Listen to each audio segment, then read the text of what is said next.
Sábado, mandamento eterno ou só uma sombra do passado? Essa é uma daquelas perguntas que, nossa, causa muita confusão, né? E geralmente ela nasce de um versículo bem específico, lá em Colossenses. Hoje a gente vai desvendar esse texto de uma vez por todas. E olha, fique até o final porque eu vou mostrar como ter acesso a um material de apoio exclusivo para aprofundar ainda mais este estudo. Com certeza alguém já usou um versículo de Paulo para questionar a guarda do sábado, não é verdade? É uma situação super comum. Pois bem, hoje nós vamos entender exatamente o que está por trás dessa passagem e por que ela é tantas vezes mal interpretada. O texto que gera toda a discussão é este aqui, de Colossenses capítulo 2. Ele diz: portanto, que ninguém julgue vocês por causa de comida e bebida, ou dia de festa, ou lua nova, ou sábados, e aí conclui dizendo que tudo isso era uma sombra. À primeira vista parece um argumento final contra o quarto mandamento, mas a chave para entender tudo está no contexto. O que Paulo realmente queria dizer com isso?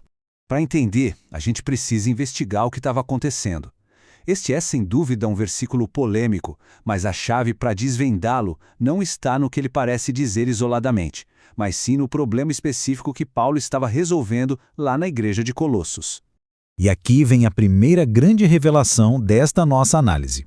O problema que Paulo estava combatendo não era a guarda do sábado em si, era uma heresia perigosa que estava se infiltrando na igreja e confundindo todo mundo. Exato. O alvo de Paulo não era o sábado, mas algo que os estudiosos hoje chamam de a heresia de Colossos. Ele não estava escrevendo um tratado sobre o calendário, gente. Ele estava enviando um alerta de emergência para proteger a fé daquela comunidade.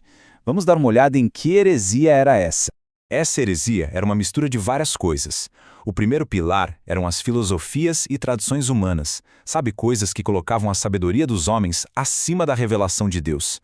Depois vinha o culto a anjos, que sugeria que Jesus não era o único caminho até Deus. Tinha também um ascetismo severo, uma busca pela salvação através do sofrimento físico. E, por fim, um legalismo, que dizia que rituais eram necessários para completar a salvação. Tudo isso junto criava uma confusão que tirava Cristo do centro de tudo. Entender o problema real lá em Colossos já começa a trazer muita luz, não é verdade? E se essa clareza está sendo útil, imagine para quantas outras pessoas ela também pode ser. É possível ajudar a levar essa luz adiante. É muito simples, basta se inscrever no canal e ativar as notificações para não perder nenhuma análise como esta. Agora, vamos voltar para a solução de Paulo. Bom, agora que a gente já entendeu o problema, vamos ver a solução de Paulo. E a resposta dele para toda essa confusão de ideias é simples, é poderosa e é centrada em uma única pessoa. Cristo é a resposta completa. Paulo declara de uma forma magnífica que em Cristo estão ocultos todos os tesouros da sabedoria e do conhecimento. E mais, nele habita corporalmente toda a plenitude da divindade. A mensagem é clara. Por que buscar pedacinhos de verdade em filosofias humanas ou rituais quando em Cristo a gente tem a plenitude de Deus? Então, o ponto crucial é este. Em Cristo, a pessoa já está completa. Não precisa de acréscimos, de rituais extras ou de mediadores. A salvação é total e suficiente em Jesus. Qualquer coisa que a gente adiciona a isso, na verdade, diminui a glória dele. E isso nos leva direto ao coração do argumento de Paulo. Para desfazer esse nó do legalismo, ele usa uma metáfora brilhante, a diferença entre a sombra e a realidade. Mas antes de falar da sombra, Paulo menciona lá no versículo 14 algo que foi cravado na cruz, o escrito de dívida. O que era isso? Muita atenção aqui. Não era a lei moral de Deus, os 10 mandamentos. Era o registro das nossas falhas, a nossa conta de pecado que nos condenava.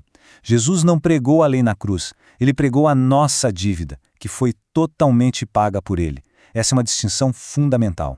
Agora, o que é realmente interessante nessa análise é como ela organiza essa diferença. Dá uma olhada. De um lado, as leis cerimoniais, as sombras. Do outro, a lei moral, os 10 mandamentos. A origem delas? Diferente. Uma veio depois do pecado, a outra lá na criação, antes do pecado. A função? As cerimoniais apontavam para o sacrifício de Cristo. Já a moral reflete o caráter de Deus. E o destino na cruz é o ponto-chave. O sistema de rituais foi abolido porque a realidade chegou. Mas a condenação da lei moral foi abolida, enquanto seu padrão de justiça foi reafirmado por Cristo. Com essa distinção bem clara na mente, a conclusão fica óbvia.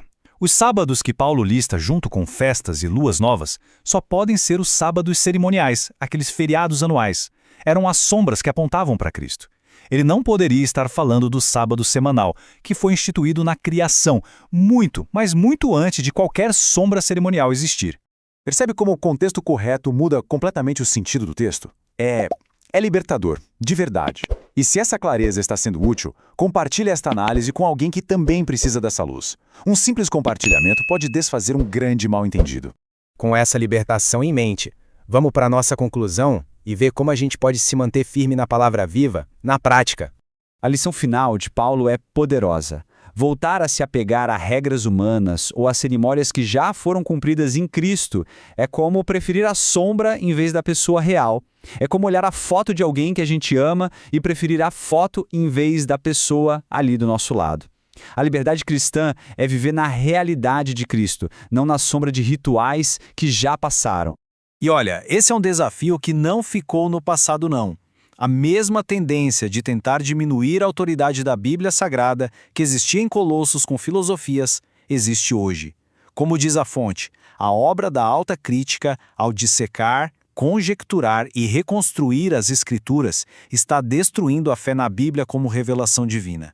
O chamado é para mantermos nossa fé firmada na Palavra de Deus. E para ajudar nesse aprofundamento, aqui estão os próximos passos.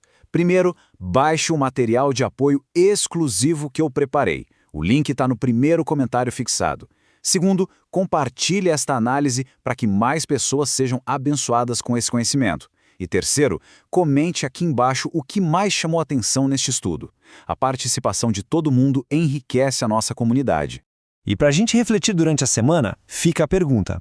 Agora que a gente entendeu que a sombra deu lugar à realidade, como podemos viver de forma mais plena na luz de Cristo essa semana? Muito obrigado pela companhia e até a próxima.